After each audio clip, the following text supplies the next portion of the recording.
So hello everyone, welcome to rediscover education. आप सभी का स्वागत है आज की क्लास में। जैसे कि मैंने सुबह क्लास ली थी आपकी, और मैंने आपको अल्टीमेट रोड मैप वाली जो क्लास है वो ज़रूर देखिएगा। वहाँ पे मैंने आपसे पूरी तरह से अच्छे से डिस्कस किया डिटेल में कि हम जो है कैसे आगे बढ़ेंगे। इस यूट्यूब चैनल पे आपको क्या क्या चीज़ें मिलेंगी, कैसे मैं आपकी हेल्प करूँगी आपकी प्रिपरेशन में, ये सारी चीज़ें हमने डिस्कस की है। वो क्लास आप ज़रूर देख लीजिएगा। तो उसी क्लास में हम लोगों ने डिस्कस किया था कि मैं आपको बिगिनर कोर्स जो है वो स्टार्ट करूंगी। पेपर 1 के सारे यूनिट्स जो भी बेसिक कंसेप्ट है उसकी क्लास हम लोग स्लोली जो है स्टार्ट करेंगे। तो आज टीचिंग एप्टीट्यूड की पहली क्लास है आपकी। तो चलिए क्लास को स्टार्ट करते हैं, जहां हम लोग टीचिंग एप्टीट्यूड का बेसिक पढ़ेंगे। टीचिंग क्या है, टीचिंग लर्निंग में क्या डिफरेंसेस है, फेजेस ऑफ टीचिंग क्या है, टीचिंग ट्रेनिंग में क्या अंतर है, टीचिंग इंडोक्ट्रिनेशन, कंडीशनिंग, इन सब में क्या अंतर है, आज की क्लास का जो है मेन हमारा डिस्कशन पॉइंट होगा। चलिए स्टार्ट करते हैं क्लास को। आप देख सकते हो इस थंबनेल में, आप यहाँ पे देख सकते हो, मैंने क्लास में जो है ना आपको थंबनेल में ही दिखाई देगा, ये क्लास 1 है। तो इसी तरह से मैं जो हूँ, जैसे टीचिंग एप्टीट्यूड की जो बेसिक कंसेप्ट की मैं क्लास कर रही हूँ, आपको सीक्वेंस वाइज दिख जाएगा वहाँ पे। तो कभी भी अगर 1-2 महीने बाद भी रिवीजन करना होगा तो आपके लिए आसानी होगी कि यार पहली क्लास ये देख लें, फिर दूसरी क्लास, फिर तीसरी क्लास, फिर चौथी क्लास।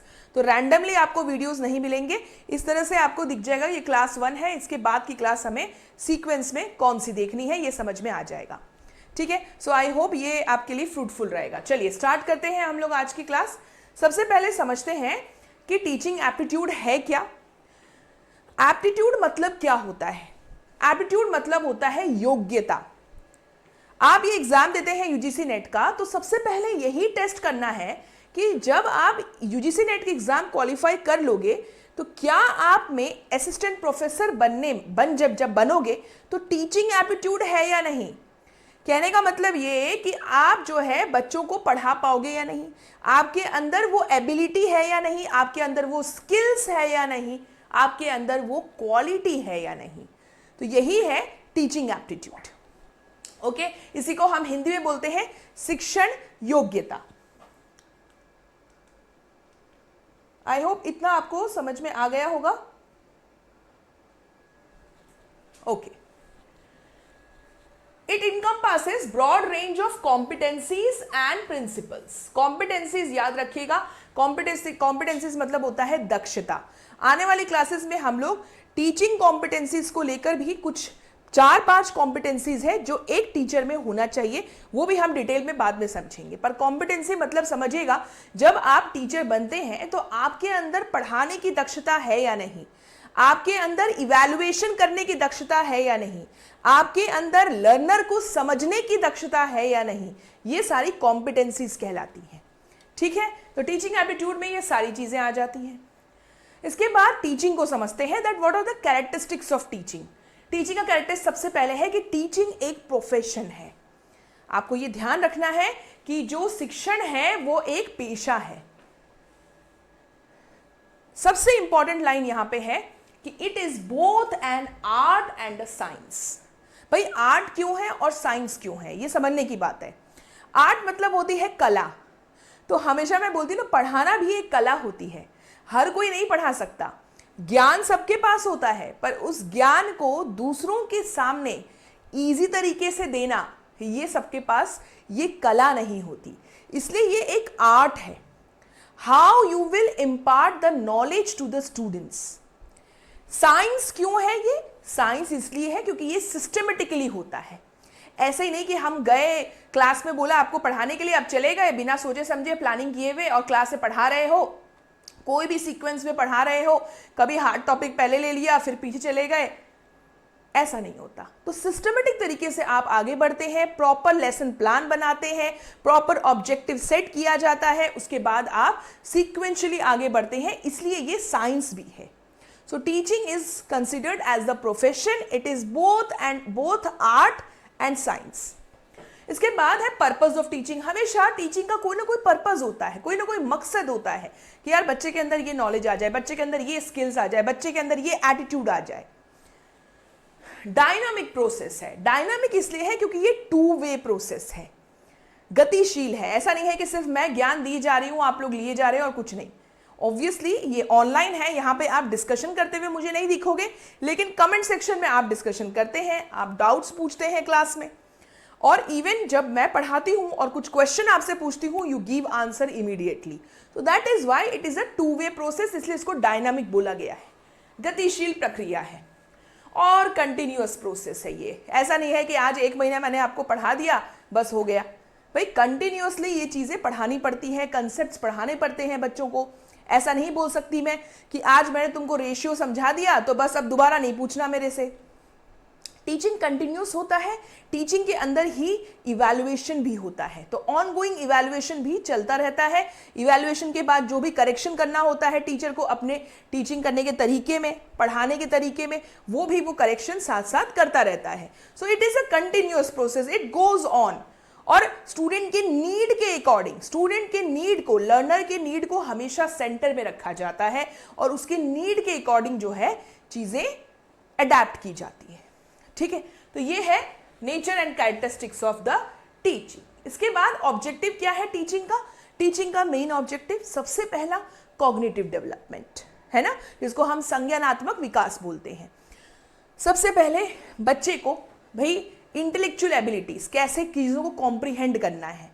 जब आप रीडिंग कॉम्प्रिहेंशन का एग्जाम देते हैं, पैसेज को पढ़ते हैं, तो आपकी जो यही एबिलिटी है कॉम्प्रिहेंशन की, ये टेस्ट किया जाता है कि आप पैसेज को कितने अच्छे से समझ पा रहे हैं, समझ के क्वेश्चन का जवाब दे पा रहे हो या नहीं, है ना।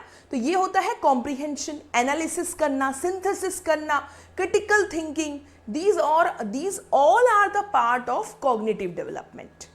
उसके बाद आता है अफेक्टिव डेवलपमेंट, जहां पे बच्चे के अंदर वैल्यूज, एटीट्यूड, प्रॉपर अच्छा एटीट्यूड बच्चे के अंदर आए, बच्चे के अंदर पढ़ाई को लेके अच्छा एटीट्यूड आए, ह्यूमैनिटी आए, अच्छे अच्छे वैल्यूज वो जो है अपने अंदर, बोलते हैं ना जब आप पढ़ाते हैं सामने वाले को, ऑनेस्टी। आजकल के बच्चे ऑनेस्ट नहीं है बिल्कुल भी, आजकल के बच्चे भर भर के झूठ बोलते हैं। बच्चे मन के सच्चे, वो पुरानी बात हो गई, बच्चे मन के सच्चे। भाई आजकल तो बच्चों से ज़्यादा तेज और होशियार कोई हो नहीं सकता, 2 कदम आगे सोचते हैं वो। तो हमें क्या है, 2 कदम आगे सोचने में दिक्कत नहीं है, आप कॉग्निटिव डेवलपमेंट हो, लेकिन मोरल वैल्यूज, एथिक्स, रिस्पॉन्सिबिलिटी वाली फीलिंग जो होती है, इन सब चीज़ों को भी जो है टीचिंग के दौरान डेवलप कराया जाता है। इसलिए affective development is also the objective. And the last one is obviously psychomotor development, क्योंकि बच्चे का जो फिजिकल कोऑर्डिनेशन होता है, हैंड आई का कोऑर्डिनेशन छोटे बच्चों के अंदर, है ना। बच्चे को देखना प्री प्राइमरी में अक्सर क्ले से चीज़ें बनाते हैं, ड्राइंग करते हैं हाथ से बच्चे, ड्राइंग के बहुत सारे एक्टिविटीज़ कराई जाते हैं। क्यों कराए जाते हैं? साइकोमोटर डेवलपमेंट करने के लिए। ठीक है, तो ये आपके मेन 3 ऑब्जेक्टिव है, संज्ञानात्मक विकास, भावात्मक विकास और मनोक्रियात्मक विकास। इसके बाद एक अच्छा टीचर क्या होता है, ये पढ़ाने की जरूरत नहीं है आप लोगों को, आपको समझ में आता है, आप लोग सब कहीं ना कहीं टीचिंग कर चुके हो, एंड यू ऑल नो कि क्वालिटीज क्या होती है टीचर की। सबसे पहला सब्जेक्ट नॉलेज, भाई जो वो पढ़ाने जा रहा है उसके बारे में उसे ज्ञान होना चाहिए, ये नहीं ये कुछ भी गलत सलत पढ़ा रहा है, no. Subject knowledge is the most important and the very first quality of a good teacher। दूसरा होता है कम्युनिकेशन स्किल्स। भाई ये तो आजकल सिर्फ टीचर में ही नहीं, हर एक इंसान को कम्युनिकेशन स्किल आना चाहिए। इवन जब आप सोसाइटी में लोगों के सामने जब बोलना शुरू करते हैं तो लोग आपकी बातों पे ध्यान दें, आपकी बातों में इतना वजन होना चाहिए, है ना। तो कम्युनिकेशन स्किल्स, अपने मन की बात सामने वाले तक पहुंचा दो, है ना। तो ये कम्युनिकेशन स्किल है जो एक टीचर को आना ही चाहिए। एम्पैथी एंड पेशेंस, देखो सिंपैथी की बात नहीं करी है, सिंपैथी और एम्पैथी में बहुत अंतर है, जैसे जमीन आसमान का अंतर बोलते हैं वैसा है। सिंपैथी मतलब किसी के लिए बेचारी वाली फीलिंग रखना, और एम्पैथी में बेचारी वाली फीलिंग नहीं, you are keeping your feet in other shoes, दूसरों के जगह पे रख कर अपने आप को देखना, दैट इज एम्पैथी, है ना। एम्पैथी होना बहुत जरूरी है, क्योंकि स्टूडेंट के प्रति एम्पैथेटिक जो बिहेवियर है वो टीचर का होना चाहिए। साथ साथ सबसे जरूरी है पेशेंस। भाई बच्चा 10 बार सवाल पूछे, आप 10 बार जवाब दीजिए। पेशेंस होना बहुत ज़रूरी है। इसके बाद है क्लासरूम मैनेजमेंट, बच्चे को आना टीचर को आना बहुत ज़रूरी है। क्लासरूम मैनेजमेंट जब टीचर्स बीएड करते हैं वहाँ पर भी उन्हें सिखाया जाता है that how to manage the class.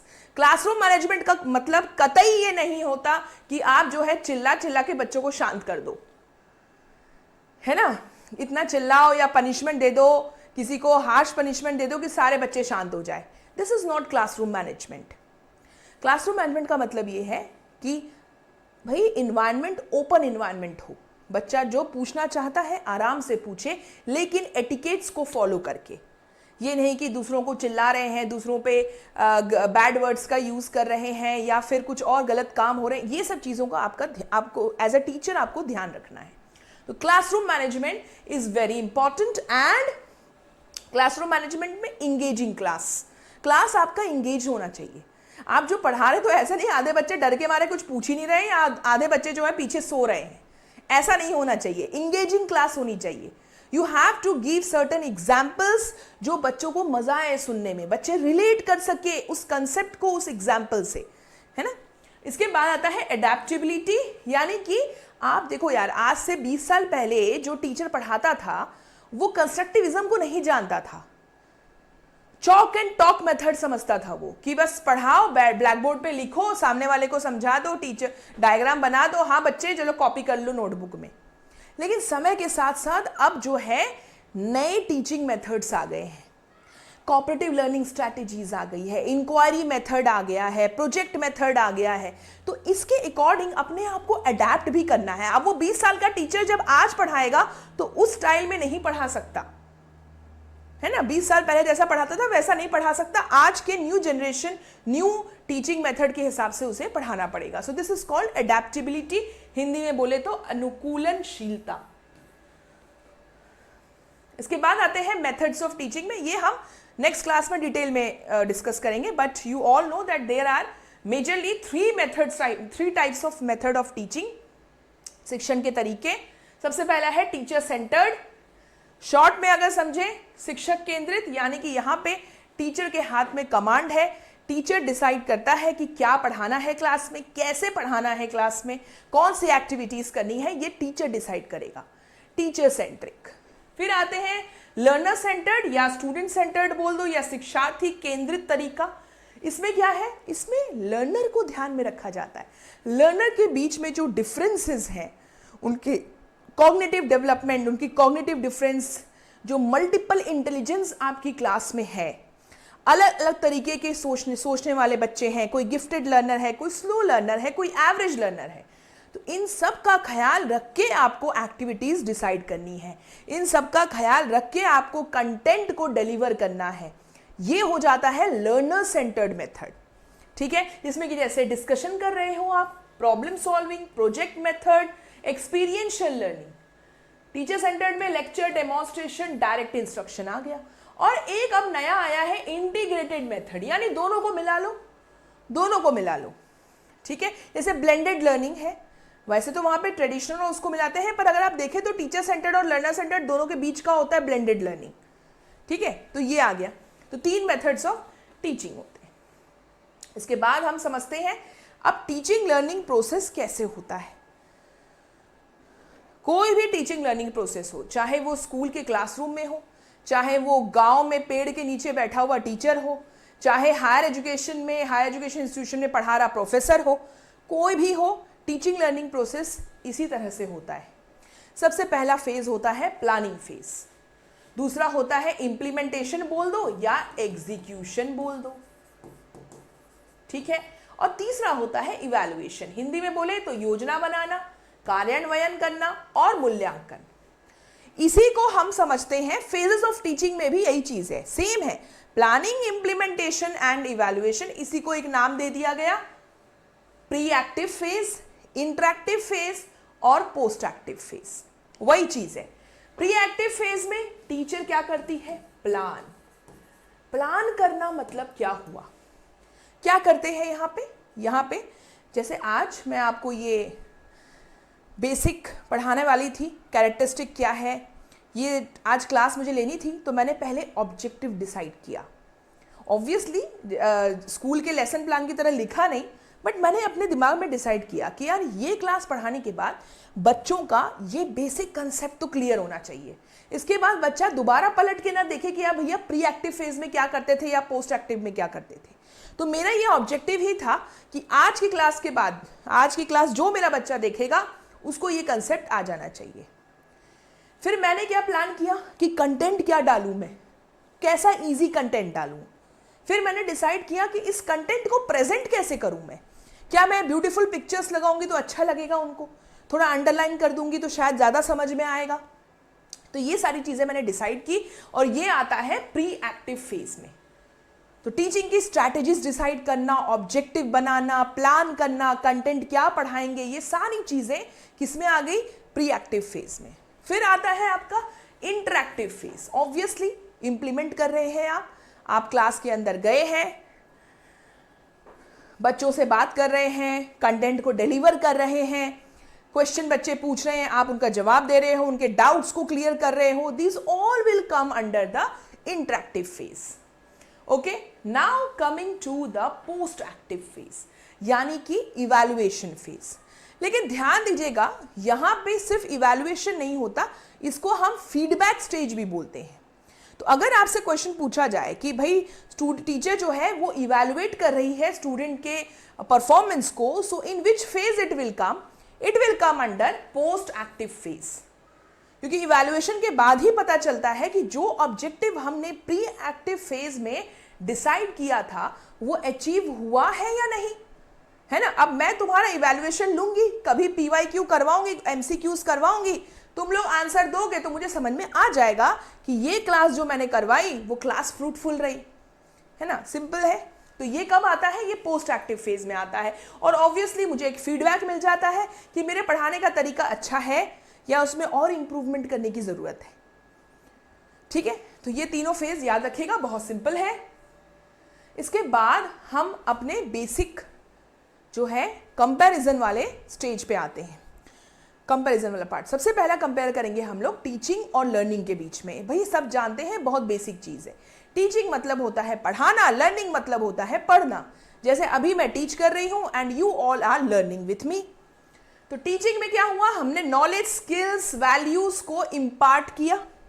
और लर्निंग में क्या किया, आपने वही नॉलेज, स्किल्स और वैल्यूज को एक्वायर किया। The word used is acquiring. ठीक है, टीचर के डिलीवरी के ऊपर फोकस्ड होता है टीचिंग, और लर्निंग होता है फोकस लर्नर की ability to understand and apply. कोई बच्चे जल्दी समझ जाते हैं, कोई बच्चों को थोड़ा टाइम लगता है, क्योंकि वो उनकी एबिलिटी है अंडरस्टैंड करने की। ठीक है, तो लर्निंग उस पर डिपेंड करता है। फिर ये प्लान, स्ट्रक्चर और ऑब्जेक्टिव ड्रिवन होता है टीचिंग, हमने पढ़ लिया भाई प्लान तरीके से होता है। और ये लर्निंग जो है वो फॉर्मल भी हो सकता है, इनफॉर्मल भी हो सकता है। फॉर्मल मतलब क्लासरूम में बैठे हैं आप, स्ट्रक्चर्ड पूरा लेसन चल रहा है, टाइम टेबल है, क्लासरूम बैठे कर रहे हैं, फॉर्मल हो गया।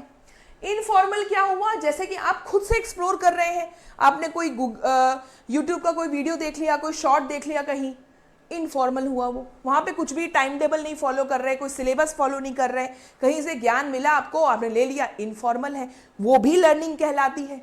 तो इसलिए अगर कोई क्वेश्चन पूछता है कि teaching learning process is only done in the formal setting, so that statement will be false, क्योंकि टीचिंग लर्निंग प्रोसेस कहीं भी हो सकता है, फॉर्मल सेटिंग की जरूरत नहीं है। ठीक है, फिर टीचिंग में not always result in learning. ये हो सकता है कि मैं पढ़ाऊं तो जरूरी नहीं है कि आपने वो कंसेप्ट समझ लिया हो, है ना। और learning can occur without direct teaching. भाई मैं क्लास में पढ़ाऊं ना पढ़ाऊं, तुम्हारी लर्निंग कहीं ना कहीं से हो जाती है। मम्मी पापा से बहुत कुछ चीजें सीखते हो तुम इनडायरेक्टली, तो वहां तो कोई डायरेक्ट टीचिंग नहीं हो रहा, पर तुम्हारी लर्निंग जरूर हो रही है वहां पे। ठीक है, इसके बाद यहाँ पे एक्सप्लेनिंग, डेमोन्स्ट्रेशन, एसेसिंग आता है, यहाँ पे लिसनिंग, अंडरस्टैंडिंग, रिफ्लेक्टिंग, प्रैक्टिसिंग आता है। टूल्स अगर हम देखें तो यहाँ पे लेसन प्लान यूज कर रहे हैं, टीचिंग एड यूज कर रहे हैं, इंस्ट्रक्शनल स्ट्रैटेजी है। यहाँ पे लर्निंग में क्या टूल्स यूज होंगे, आपकी कॉग्निटिव एबिलिटी, आपके अंदर क्यूरियोसिटी है, बहुत ज्यादा इच्छा है, इच्छा नहीं बोलते हैं, क्यूरियोसिटी को बोलते हैं बहुत ज्यादा, होते ना जानने की बहुत ज्यादा एकदम इच्छा होती है, यही बोलेंगे। कि भैया ये क्या है, ये क्या है, इसका मतलब क्या है, उसका मतलब क्या है। जब आपके अंदर क्यूरियोसिटी होती है तभी आप ज़्यादा नॉलेज गेन करते हो। मैं हमेशा बोलती हूँ नॉलेज की भूख होनी चाहिए, वही है क्यूरियोसिटी, जानने की इच्छा, ठीक है। और कंड्यूसिव इन्वायरमेंट, कंड्यूसिव इन्वायरमेंट मतलब क्या हुआ, ये टर्म को समझिए। कंड्यूसिव इन्वायरमेंट मतलब होता है ऐसा इन्वायरमेंट जो लर्निंग की प्रक्रिया को आसान बनाए, सपोर्टिव इन्वायरमेंट, है ना। शोरगुल में आप कुछ सीखते नहीं है, जहां पे आपको 10 गालियां पड़ रही हो वहां पे आप कुछ भी सीख नहीं पाओगे। अगर कोई टीचर 10 गाली दे रहा है, पीट रहा है आपको, तो आप बिल्कुल नहीं सीखोगे, है ना। कंड्यूसिव इन्वायरमेंट होना चाहिए, supportive environment, this is very important. तो ये पीडीएफ मैं आपसे शेयर करूंगी टेलीग्राम चैनल पे। अगर यहाँ पे क्लियर नहीं दिख रहा कोई बात नहीं, वो पीडीएफ आप टेलीग्राम चैनल को जरूर ज्वाइन कर लीजिएगा, रीडिस्कवर एजुकेशन, ठीक है, जरूर ज्वाइन कर लीजिए क्योंकि सारी पीडीएफ आपको वहीं मिलेगी। आगे चलते हैं, लास्ट पार्ट है हमारी क्लास का आज का, जहां पे हम टीचिंग को कंडीशनिंग से कंपेयर करेंगे, इंडोक्ट्रिनेशन से कंपेयर करेंगे और ट्रेनिंग से कंपेयर करेंगे। तो टीचिंग तो आप सभी लोग समझ गए कि भाई टीचिंग होता है process of imparting knowledge, skills and values, attitude to the learner. Systematic तरीके से होता है वो, ठीक है। ऑब्जेक्टिव ड्रिवन होता है, इंटरेक्टिव होता है, ये हम समझ गए। अब सवाल होता है व्हाट इज कंडीशनिंग। कंडीशनिंग क्या है? कंडीशनिंग टर्म अगर हम देखें ना तो ये टर्म आया था बिहेवियरिज्म वालों से, जिनका पूरा कंसेप्ट ये बिहेवियरिज्म वाले, जैसे पावलोव थे, जैसे वॉटसन थे, जैसे स्किनर थे, ये लोग बिहेवियरिस्ट थे। ये टर्म वहीं से आया कंडीशनिंग। कंडीशनिंग मतलब होता है कि आप स्टिमुलस एंड रिस्पॉन्स, जैसे कि स्टिमुलस क्या हुआ, मैं जो आपको पढ़ा रही हूं that is stimulus, and you are understanding this concept, you are asking the question, that is response. तो स्टिमुलस और रिस्पॉन्स के बीच में बार बार कनेक्शन बनाते जाते हैं ताकि जो हम चाहते हैं सामने वाले से करवाना वो करने लग जाए। इसका एक बहुत अच्छा एग्जाम्पल बताती हूँ। जब आप लोग छोटे थे तो देखो अभी क्या होता है, जैसे ही क्लासरूम में आपके कोई टीचर एंट्री करे, प्रोफेसर एंट्री करे, तो आप अपने आप खड़े होकर विश करते हो। ये कैसे आपने सीखा? ये आपने कंडीशनिंग के हेल्प से सीखा है। जब बहुत छोटे थे, प्री प्राइमरी में थे, तो वहाँ पे क्या होता था प्री प्राइमरी में, छोटे, जब आप याद करना, जब टीचर एंट्री करती थी क्लास में तो कोई बच्चा खड़ा होकर विश नहीं करता है ना। जो किंडरगार्टन के बच्चे होते हैं उनको सिखाया जाता है कि जैसे ही टीचर आए आप खड़े होके good morning ma'am, good evening ma'am, गाना गाते हुए गाते हैं, है ना, गाना गाते हुए विश करते हैं। तो ये चीजें कंडीशनिंग के हेल्प से सिखाई गई, बार बार स्टिमुलस रिस्पॉन्स को एसोसिएट किया गया and you learned that response, conditioned response. तो ये जो अब जो कोई प्रोफेसर एंट्री करता है और आप खड़े होकर विश करते हो ना, तो ये जो रिस्पॉन्स है आपका, this response is called conditioned response, ठीक है। तो ये होता है कंडीशनिंग। ऑटोमेटिक रिस्पॉन्स आता है, बिहेवियरल। उसके बाद आते हैं इंडोक्ट्रिनेशन पे। इंडोक्ट्रिनेशन टर्म बहुत ही खतरनाक टर्म है भाई। इंडोक्ट्रिनेशन पे आजकल जो है बड़े बड़े आतंकवादियों का जन्म हो रहा है, टेररिस्ट। हिटलर का एग्जाम्पल ले लो। इंडोक्ट्रिनेशन में इस तरह से सामने वाले को प्रोग्राम, या बोलो इस तरह से उनको पढ़ाया जाता है कि उनकी बिलीफ, उनकी आइडियोलॉजीज पूरी बदल दी जाती है। बचपन से लेकर अब तक जो भी उन्होंने सीखा कि यार किसी को मारना, किसी का खून करना गुनाह होता है, पाप है बहुत बड़ा, लेकिन इस तरह से उनको ट्रेन किया जाता है कि वो बंदूक उठा के सबको सामने से मार देते हैं। छोटे बच्चे हो या बड़े बुजुर्ग हो, कुछ नहीं देखते। आखिर उनके अंदर ये गुस्सा, ये ऑटोमेटिक प्लानिंग, ऑटोमेटिक प्रोग्रामिंग कैसे होती है? This is called indoctrination.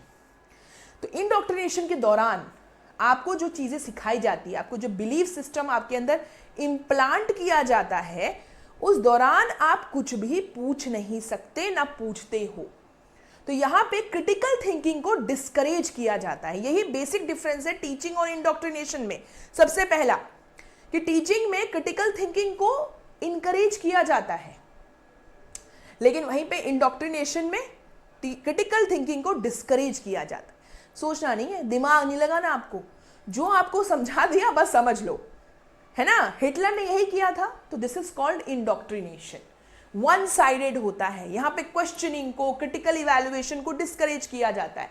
Repetitive teaching होता है फिक्स्ड आइडिया और डॉगमास का, है ना। और uncritical acceptance of the particular belief, ये सारे शब्द जो हैं it is all related to the indoctrination.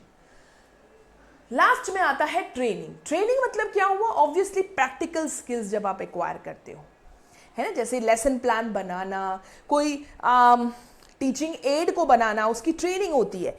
Particular teachers को ट्रेन किया जाता है कि हिंदी का टीचर है तो हिंदी के टीचिंग एड कैसे बनाने हैं उनको, मैथ्स का टीचर है वो तो मैथ्स के टीचिंग एड्स कैसे बनाएं, 3D डायग्राम, 3D शेप्स उनको बनाया सिखाया जाता है। सो जब आप प्रैक्टिकली कोई चीज़ कर रहे हैं, कोई चीज़ सीख रहे हैं, कोई स्पेसिफिक टास्क कर रहे हैं, हैंड्स ऑन एक्सपीरियंस, ये टर्म यूज किया जाता है ट्रेनिंग के लिए, ठीक है। तो ये बेसिक डिफरेंस है टीचिंग में, कंडीशनिंग में, इंडोक्ट्रिनेशन में, ट्रेनिंग में। ये पीडीएफ आपको मिलेगी, अच्छे से रीड कर लेना, बहुत बढ़िया तरीके से दिया हुआ है। यहाँ पे और भी डिफरेंसेस है कि गोल क्या होता है। ध्यान रखिएगा, लर्नर जो है वो टीचिंग और ट्रेनिंग में एक्टिव होता है, लेकिन कंडीशनिंग और इंडोक्ट्रिनेशन में पैसिव होता है। ध्यान रखिएगा ये। जैसे एग्जाम्पल टीचिंग का अगर हम देखें तो क्लासरूम टीचिंग, कोचिंग, सब सारे इसके एग्जाम्पल है। आपके कंडीशनिंग का एग्जाम्पल तो मैंने आपको दे ही दिया था, जैसे प्री प्राइमरी में आपका हुआ था कंडीशनिंग। उसके बाद इंडोक्ट्रिनेशन, जैसे रिलीजियस इंडोक्ट्रिनेशन होता है ना, पॉलिटिकल प्रोपेगेंडा जो है वो सामने वाले के अंदर इम्प्लांट करना, हिटलर ने वही किया था। और फिर ट्रेनिंग में जो है जैसे मिलिट्री ड्रिल्स है, वर्क प्लेस स्किल्स ट्रेनिंग होते हैं, ये सारे एग्जाम्पल्स हैं ट्रेनिंग के। सो आई होप आज की क्लास जो है आप लोगों को समझ में आई होगी। तो आज हम लोग इस क्लास को एंड करते हैं एंड कल फिर से मिलेंगे नेक्स्ट टॉपिक के साथ। अभी मैं कंसंट्रेट करूंगी टीचिंग एप्टीट्यूड पे, रिसर्च एप्टीट्यूड पे और कम्युनिकेशन पे। ये तीन चीज़ मेरी कोशिश है कि फरवरी के महीने में इन तीनों यूनिट के बिगिनर कोर्स में जो बेसिक कंसेप्ट्स हैं वो आपको मैं यहाँ पे पढ़ा दूंगी। और ये क्लास मैंने आपको बता ही दिया है कि मंडे टू फ्राइडे जो है आपको हर रोज 10 बजे मिल जाएगा। मंडे टू सैटरडे अभी ले लेती हूँ मैं एट 10 AM। ज़रूर इस चैनल को सब्सक्राइब कर लीजिए और क्लास अगर अच्छी लगी है तो लाइक करिए और प्लीज़ ज़्यादा से ज़्यादा शेयर करिएगा, क्योंकि जितना ज़्यादा आप लोग शेयर करेंगे उतना ज़्यादा जिन लोगों को ज़रूरत है ऐसे क्लासेस की, उन तक वो जो है क्लास पहुंच जाएगा। सो ज़्यादा से ज़्यादा शेयर करिएगा, मेरा रिक्वेस्ट है। और please subscribe the channel also, ठीक है। तो 10 बजे इसी तरह से जो है हमारे बिगिनर कोर्स चलते रहेंगे। फरवरी महीने में teaching aptitude, research aptitude, communication, फिर मार्च में हम लोग ICT, LR, हायर एजुकेशन और PD ये कंप्लीट कर लेंगे बिगिनर कोर्स में, ठीक है। चलिए, so thank you so much everyone, tata bye bye, take care and all the best for your preparation. Bye bye.